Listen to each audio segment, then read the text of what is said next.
Going on, everyone? Welcome back to iHeart Sports. Alex Hart here. Today we're going into the second installment of the MLB previews for the year.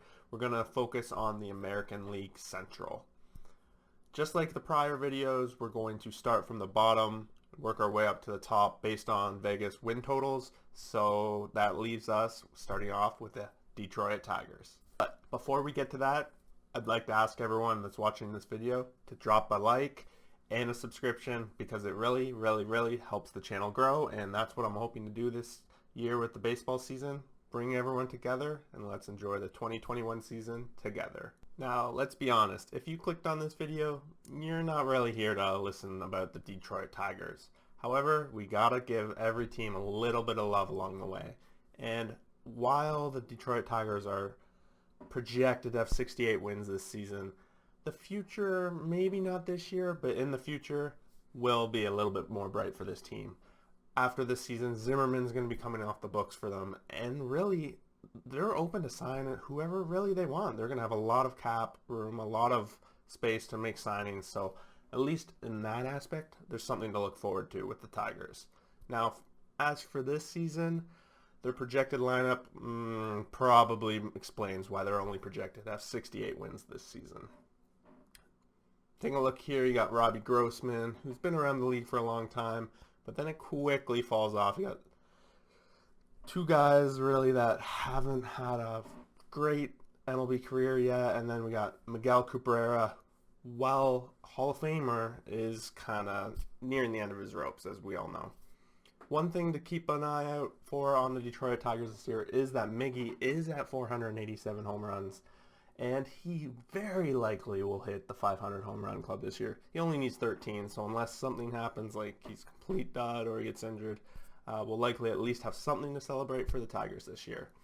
Taking a step away from that and taking a look at their projected starters, a lot of the same names, but they also brought in some new starters as well. You got Julio Teheran, who's really on the latter half of his career too, and not been too great. He's got the 5th spot projected right now.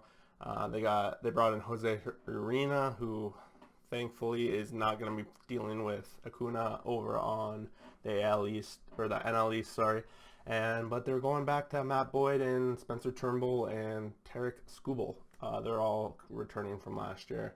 And their bullpen's going to still have people like Daniel Norris, who had a chance to be starters in the past. So these are the players that you're going to be seeing probably for the whole season, and I myself am looking forward to going over Miguel Cabrera's career when he hits that 500th home run. All right, next in 4th projected, we have the Kansas City Royals. This team is projected 74.5 wins, which is actually slowly going up. Open 2.5 wins less, and I guess people are having a little bit more faith in the Kansas City Royals, and after taking a quick dive into what their team has done in the offseason, I have to admit, I'm a little excited to see what they've put together here, at least on the offensive side.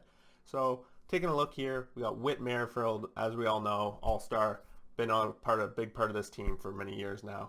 But number 2 here, we see Andrew Benintendi, and this is a guy who's been on Boston. I've got to see quite a bit of him in his time playing against the Blue Jays, and I'm excited to see an upgrade for this Kansas City Royals team. And Royals fans, they really should be happy with some of these offseason signings. They brought in Carlos Santana, who looks to be in the cleanup spot for this team. Carlos is coming off the worst season of his career, so really, I don't blame him for wanting to bet on him, because really he can only go up from here. He had a 200 batting average last season. As long as he performs more like his career average, I think that's a big signing for them. Perez just signed a long-term extension with the Kansas City Royals as well, coming off his comeback player of the year season last year. Always excited to see this guy. He's turning 30 and possibly still in his prime as a catcher here. Another key pickup they got on the offseason here is Michael Taylor. They have him at the bottom of their lineup right now. Part of the Washington Nationals, and you got to be all right. For me, this team has MLB level caliber players from top to bottom, so I'm excited to actually see how this offense plays out. On the other side of it, we have their starters, which for me is the big part of the problem of why they're not projected to get the wins that they are. You got Brad Keller, who is set up to be their starting pitcher on opening day this year, and then it's quickly a questionable amount of pitchers here. You got Danny Duffy, part of this lineup for a long time. He's hit and miss a lot of the time. Mike Minor, same kind of thing. He's hit and miss. Brady Singer and Chris Bubik, two guys that have been a part of the Kansas City Royals now for a couple of years, and I think they're hoping that they take a step forward, and who knows, in MLB, anything can happen. Kansas City is typically a pitcher-friendly ballpark, so they can sometimes get away with these kind of pitchers if they're struggling overall. But for me, who knows? Like every team, every year, it's a long season. They could definitely be taking a step forward. All right, projected third in the American League Central, we got the Cleveland Indians. This is probably going to be the last year that we're calling them this team. It's been decided that starting in 2022, they're going to go through that kind of name change thing that's much similar to the Washington football team. The owner of the team did, however, state that they're not going to go the same route as the Washington football team. They're going to actually come up with a real team logo and name and all that stuff. So it'll be exciting kind of what they decide with that. Yeah. Cleveland is projected 81.5 wins, which is pretty much just a 500 season. And yeah, they're kind of missed that window, the window of opportunity they had over the past few years to win that World Series and make the playoffs. They're slowly going down. If we take a look at their lineup, there's some holes. They lost Lindor this offseason. Now they have Santana gone. Edwin's no longer with this team. They're kind of missing that strong center they used to have. They're trying to make a step forward. They picked up Eddie Rosario, but it's big shoes to fill when it comes to this team, and a lot of holes. I can definitely see why they're taking a step back based on their batting lineup. However, one big thing that has always been positive for Cleveland is the way that they've been able to develop pitching prospects. Last year, Shane Bieber showed us all that he's the real deal. Will he be able to continue? We're not sure, but there's a lot of pitching talent on this team, and based on the history of the Cleveland Indians, they've been able to develop these pitchers over time and possibly flip them into other assets. And if they can really get the kind of pitching they had last year, who knows? They're going to have a lot of 2-1 win games again. And that's the kind of baseball you like. Make sure you're tuning in to the Cleveland Indians this year. Next up, projected 89.5 wins is the Minnesota Twins. Now, if you've been following along, this might be a surprise for some people. Minnesota has won the division now 2 years in a row, and coming in second is not really what the fans or the team want, but that's what Vegas is projecting, at least at this point. Minnesota has made the playoffs 3 of the last 4 seasons and are 0-18 in the playoffs. They have yet to find a win, and that is going to be the biggest hurdle. If this team makes the playoffs again, that's what they're going to be looking for. Wins on their way to the World Series. We're going to look at the pitching first on this team. They lost some pitching on the bottom end with Rich Hill and others leaving the team here. Odorizzi, I think, was the other one. But they addressed it. They added Shoemaker. They added J.A. Happ. I'm not sure that those are the right answers as 2 ex-Blue Jay pitchers. I really like Shoemaker. I really do. However, he hasn't appeared in at least 10 games since 2017. He's always had some injury problems, but when he is on there, he's been okay. So if they can avoid that, big addition for their team. They still have Berrios, Maeda, and Pineda all locked down at the top of their lineup. So they're pitching very solid. Looking at their hitting, it's a lot of the same players from the top here. They did lose Rosario that we just touched on earlier, but they got Kepler, Polanco, Donaldson, all at the top still. Nelson Cruz, another one of those players that is, in theory, chasing the 500 home run club. However, he's a little bit further away with 83 home runs, so very, very unlikely unless he went crazy that he does it this season.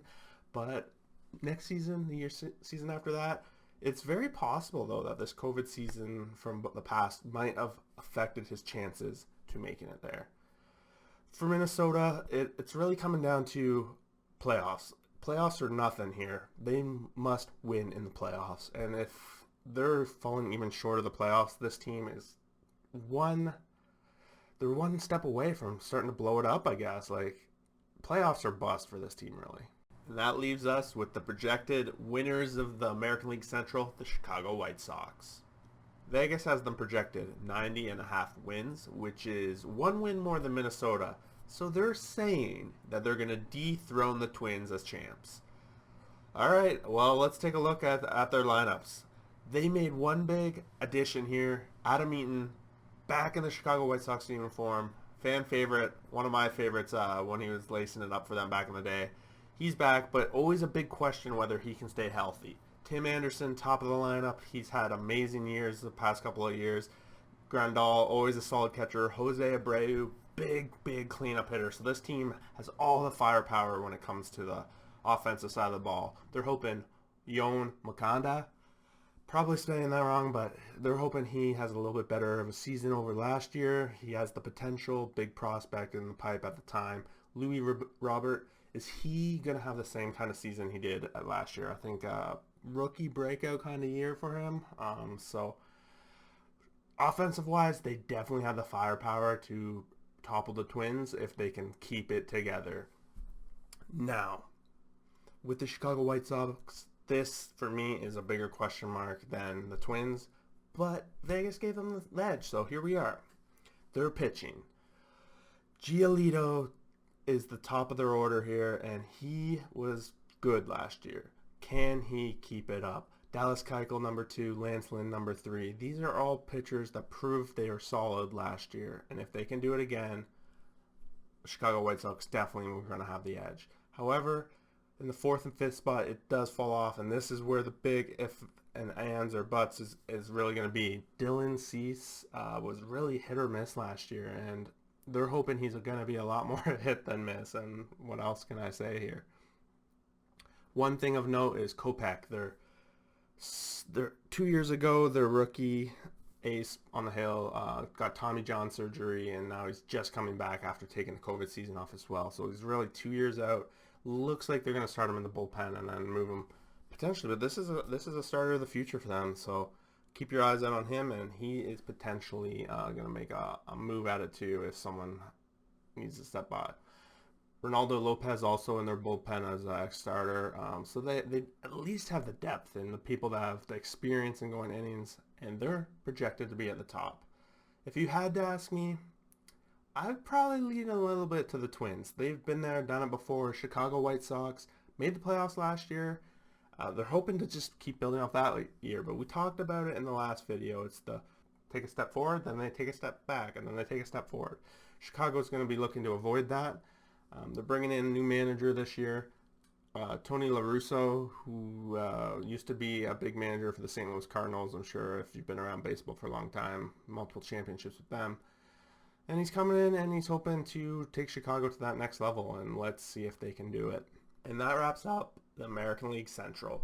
Thank you for taking the time to watch through this video. Hopefully you liked everything that you saw, and if there's anything that you think is different than what I said, or if you want to add something about each of these teams, feel free. Drop a comment below. That's what this channel is going to be about. We're about building this community together. Just a bunch of people loving baseball. So make sure, if you haven't already, hit that like, hit a subscription, and we'll hopefully see you again for the next video. American League West will be coming out shortly. Later.